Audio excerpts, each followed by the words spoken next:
How's it going, everybody? Welcome back to Batting Six, the channel where we talk about the Toronto Blue Jays news, rumors, and everything in between. Thank you guys for being here. Thank you to all the new subscribers. And if you are new to this channel, make sure to like this video and subscribe. I'd love to have you guys here. We talk Blue Jays. We have a lot of fun, and we're not going to waste any more time because the off season is upon us. We're here. I keep saying upon us. We're already here. And we mentioned some things in the last video regarding people like Bichette, a little bit on some of the pitching options and guys that could be fits on this team. Kyle Tucker, a guy that we talked about a little bit. But there has been a little bit more news, and I kind of want to briefly touch on a few things, and I want to get your guys' opinion. And again, I say this in my videos early on in this channel. I don't have inside sources. This is just me talking about my opinion, and we're going to look at what insiders think and what GMs think, and we just give our opinion. And I want you to leave your opinions down below in the comments. But let's waste no more time and look at Buster Olney, who was on TSN 1050 today, and he dropped a bunch of one-liners. He dropped a bunch of, potential fits, people that could be on the Blue Jays radar. And, of course, Blue Jays in on Kyle Tucker. That was one that we can talk about a little bit more, but we kind of already figured that. Likely to re-sign Bichette. I feel like that's a bit of a stretch in terms of what he said, and that's no disrespect to Frank tweeting this. I think the Blue Jays are heavily in his market, but we're going to get more into Bo in a little bit because it seems like a lot of other teams are going to be heavily in his market as well. Ranger Suarez is a perfect fit. I mean, I think a lot of people would also agree with that. Suarez would be a good fit for this team. We'll get to him in another video for sure. Murakami, this is a guy that can't hit a fastball over 93. He can't play defense, apparently. He's not very good on the defensive end of things. So him not being a fit doesn't surprise me at all. They're talking about Max Scherzer being likely to sign with the Giants, which, again, we kind of saw that was an opportunity for the Giants to take as well. Apparently it's pretty... It's not confirmed, but I think a lot of people think that it's going to happen. And then Edwin Diaz, opportunity to sign him. That's very interesting. And then they spoke about the Mariners being a team that could be in on Skubal if he is traded. Now, that's a lot to take in, and there's a lot to go through here. Obviously, we're not going to be talking about the Mariners and Skubal. I honestly don't think the Tigers are going to trade him. The opportunity to sign Edwin Diaz, I don't think we're going to be going after Diaz. There's another guy that we're going to be talking about in this video that I think that the Blue Jays are more likely to be going after. Scherzer, we've already spoken about him. Again, if more info comes out, we can speak about him. Murakami, again, I mentioned it. I don't think that guy is a fit either. I kind of want to talk about a little bit about Bo to start things off, because John Morosi also spoke saying, can confirm Bichette has received interest from multiple teams who view him as a second baseman or third baseman due to the presence of an established shortstop on those rosters. Further evidence that the World Series augmented his value in the marketplace. Now, I saw that report, and then I also saw another report that teams will offer him a spot at shortstop as well. And I don't think that this is like big, huge new information in terms of like, of course, like, it's a surprise that teams would be wanting to put him at second base or third, whatever. He's an infielder. And if he's offered a ton of money and they go, look, you're going to play third base, if he's offered a ton of money, I think he would consider it. Of course he would. If a team goes, we want you to play second base, here's a ton of money because we want you to play second base instead of shortstop, he will probably consider that.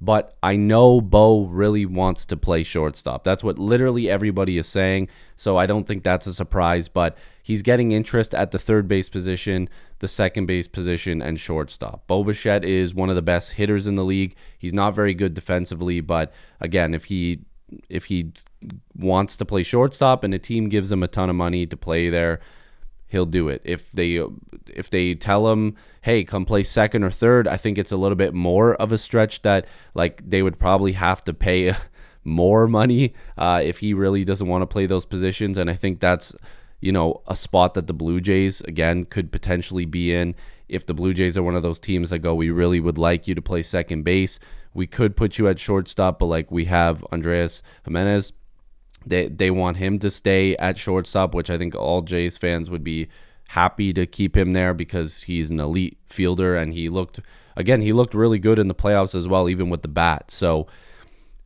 I want Bichette back, and if he goes, look, I'll sign right now if you put me at shortstop, I think the Blue Jays probably have to do it. And then if he plays really poorly at shortstop, I'm sure even Bo would be like, okay, yeah, maybe I should switch. But again, it's kind of hard to tell an established major leaguer who has played the position pretty much his entire life that this is no longer your position, no matter what happens here. Like this, you're not playing shortstop. That could deter him away from the Blue Jays. Again, I don't know. I'm just giving my opinion, but the Bichette market seems to be heating up a little bit. And there was also talk, I can't remember who it was. It might have been Morosi. There's just been so many radio hits and so many different reporters, but they're saying that Bo's market could take until January. Like he might not want to do this anytime soon. So buckle up. We've got a lot of info and a lot of time. The next thing we need to talk about here is Rosenthal talking about Pete Fairbanks. The Dodgers and Blue Jays are among the teams that could be interested in Pete Fairbanks. Now, again, this is another pitcher, a guy that could potentially be put into the role of the closer if the Blue Jays want to utilize him in that way. So you can see last year he had a 2.83 ERA. He actually had a pretty decent season, 60 innings pitched. The whip was pretty good. And I kind of want to compare him to our current closer, Jeff Hoffman, and we'll get to that in a little bit. I want to just go over a couple more numbers here. The WAR was at 1.2, not too bad for that as well. But I want to talk about some of these advanced statistics here. The K rate, so his strikeout percentage was pretty good, 24%.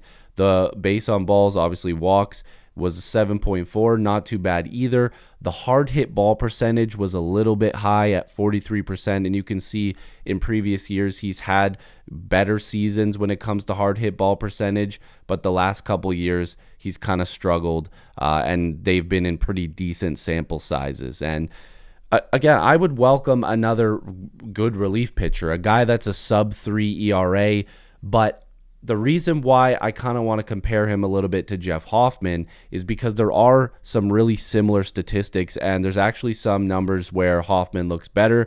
I also didn't show Fairbanks in the postseason, but I believe his ERA was like over 3 whenever he's in the postseason, so not exactly a guy that you might want pitching, even though it's a smaller sample size. Again, lightning in a bottle could happen at any time. You could be bad, you could be good. That's the beauty of baseball and relief pitching. Sometimes these guys are hot and cold, and we saw that in this postseason. But Jeff Hoffman, who is our current closer, last season had a pretty good year in terms of his postseason. But and I know some people might not agree with that either, but his regular season, 4.37 ERA in 68 innings pitched, not the greatest. The whip was okay as well, not the greatest either. Now, if we're looking at advanced statistics here, the WAR was only a 0.5, so Fairbanks is giving you a little bit more there. Advanced pitching, the hard hit ball percentage was actually lower than Fairbanks. The K percentage was higher, but the walk percentage was also higher, and that's something that you obviously don't want to see. But when you go into the playoffs, this guy pitched. I'm in the advanced pitching. If we're looking at the playoffs, 1.46 ERA. Like, these are good numbers in 12 innings pitched, but again, everybody remembers what happened, and that was Hoffman giving up a tank to tie the game, 2 outs away from the World Series. You're a pitch from striking out Rojas, a guy that hasn't really been hitting the ball that well. Guy who you didn't think was going to go yard. He wasn't going to, go Yahtzee and hit a ball over the fence. And he does. But a 1.46 ERA, and God, that still stings to talk about, but a 1.46 ERA in the postseason is good. Can Hoffman find that magic that he had in the postseason and apply it to the regular season? I hope so. But from what it sounds like, and I believe Ross Atkins brought it up, is that Hoffman's not married to the closer role. If you want to put him in a setup role, if you want to put him somewhere else, he's willing to do it. And I think that that's something that I can definitely respect, is that he's willing to move around in the pen. And who knows what happens if Hoffman comes back, he's the closer again, they don't find somebody to replace him, and he's just lights out. It's very possible. He's had really good seasons and he's had poor seasons. He's had great performances, he's had great stretches, he's had bad stretches. This is just how a lot of relief pitchers are. But when you spend the money that you did on Hoffman, you're obviously expecting a little bit more consistency. So this was a lot of info to take in. I think I spoke for way too long. I wanted to give you guys a little bit of a taste of the things that are going on. I was also watching the Leaf game, and they're playing like garbage. I did not want to watch. I'm a huge Leaf fan as well. I have a hockey channel called Andrew Pillock Hockey. Haven't been posting on there lately, but I will be getting back to that as well. So if you're a Leaf fan, go click over there to Andrew Pillock Hockey. I will be coming back, trust me, maybe even by the time you see this video. But lots of good stuff coming out here on this channel. I want to talk about the Jays like pretty much daily. So if you want to stick around, make sure to like this video and subscribe. Obviously, the goal will be to get to 1,000 first. Try to get to 1,000 subscribers. We're a far ways away, but hopefully with your guys' help, I can get there. I'd greatly appreciate it. You guys are awesome. Let's go Blue Jays. This is Batting Six, the channel where we talk Blue Jays. I'll see you in the next one. Leave your comments down below. Give me your thoughts.